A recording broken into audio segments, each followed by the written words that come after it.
Hello viewers, welcome back to our YouTube channel. We are continuing our discussion on the anthology A Silent Song and Other Stories. The story Ghosts by Chimamanda Adichie. Today we will be looking at two themes. One, we'll be looking at tradition and the clash that there exists between tradition and modernity. Again, we will also be looking at the betrayal as highlighted in the story Ghosts. Before that, viewers, allow me to once again thank you for your support, for your subscriptions, and for standing with me. You are the reason why this channel is growing at the rate it's growing. Again, those who are watching us for the first time, remember to subscribe to our channel for more videos. There is the element of tradition in the African society that we come face to face with in Chimamanda Adichie's Ghosts. At the onset of the story, the narrator, James Nwe, has gone to the university bursary at Nsukka to plead for his pension. Then he comes face to face with a man who is thought to have died 37 years ago. That is Ikena Oko. According to his culture, according to the traditional beliefs that his society subscribed to, he is to bend down, pick a handful of sand, and throw at Ikena Okoro to confirm if he's dead or alive. And that one brings something into our psyche, that this society believes in the existence of ghosts. Though James Nwe is a Western educated professor, he received his education from a university in the US, and the Western education really dictates that he should relegate things beyond realism, like the existence of ghosts, back to where it belongs, that is, the world of impossibility. James Nwe really believes that he has enough science to laugh indulgently at his community's tradition. But there is a small sprinkle of the tradition in his life. Because when he later tells Ikena Okoro about the death of his daughter Zeke during the Biafran War, he uses the Igbo language. Why? He believes that English has a kind of a disquieting finality when talking about death, to mean that he, like many others, believe that even after death, people can still appear, the spirits can still come back. And this rightly happens after his wife Ebere dies, and his daughter Nkiru and his grandson have gone back to Beverly in the US.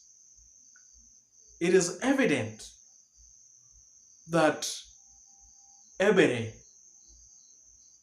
who is long dead, comes to visit him. At first, it begins when the door is closing and opening and closing again. And then at the stairs, he hears some footsteps. At the third step, there is that heavy step that resembles that of Ibere, his dead wife. Ibere comes, enters the bedroom, pulls out the bed cover, and then uses some cream lotion on him, leaving him drowsy. I believe it goes. It is also not clear whether Ikenaukoro is a ghost or not, because it is quite interesting, the statement that the narrator makes towards the end of the story. He invites Ikenaukoro over to his house, and Ikenaukoro declines or gives a weak assent. He says that he would never see him again. That could also be an implication that Ikenaukoro has also come back in form of a ghost. Another theme that has also been discussed in this great story, Ghost by Chimamanda Adichie, is that of betrayal. At the height of the Biafran War, Ikenaukoro is seen entering Nsukka while others are evacuating. And that is the reason why, when the narrator meets him at the university's bursary, he asks him if he's alive. Ikenaukoro answers that I am alive. He laughs and finds it funny. And the laughter, according to the narrator, seems hollow and discolored as compared to the kind of vibrancy that was seen in his kind of erudite asperity with which he blazed through issues, mounting podiums, making cases, petitioning the government, championing for the rights of the subordinate staff at the university. It now seems to be quite different.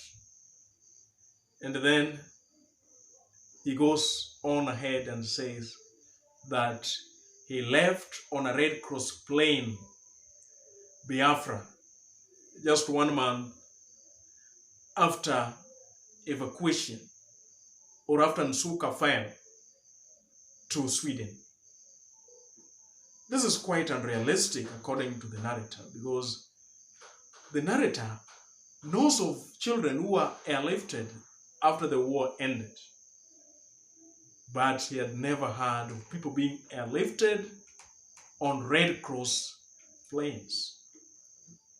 The narrator then at this point really wonders if Ikenaukoro is part of the saboteurs who sabotaged the Biafran cause, who betrayed the Biafran soldiers, or the nascent nation that the Biafrans envisaged. The defensiveness of Ikenaukoro speaks volumes. There is quite an alien diffidence that is unlike the man who moved masses to act.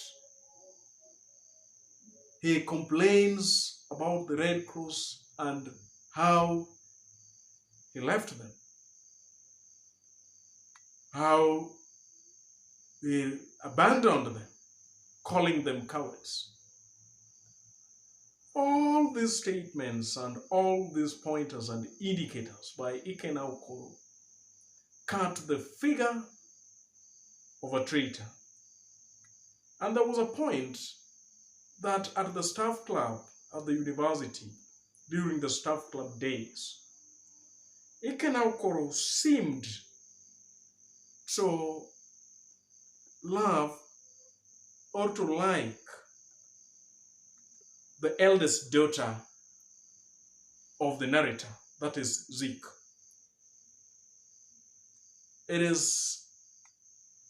He states that he loved Zik because it was the prettiest girl who used to come at the staff club and he used to buy Fanta for her.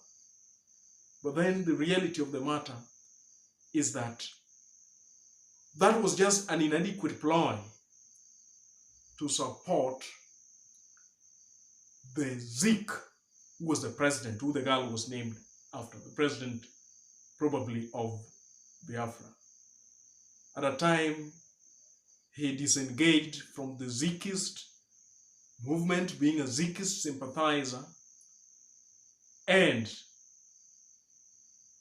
at that point, he termed it tame and left.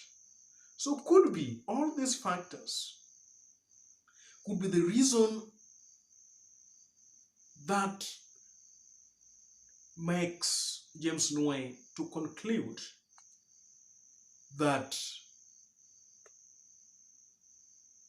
Ikenakoro is part of the group that sold out the Biafran cause in place of the meat, the cold water that would be found on the other side of the blockade that had been erected by the federal soldiers from the federal state of Nigeria. Viewers, that brings us to the end of this discussion. Until we meet again next time.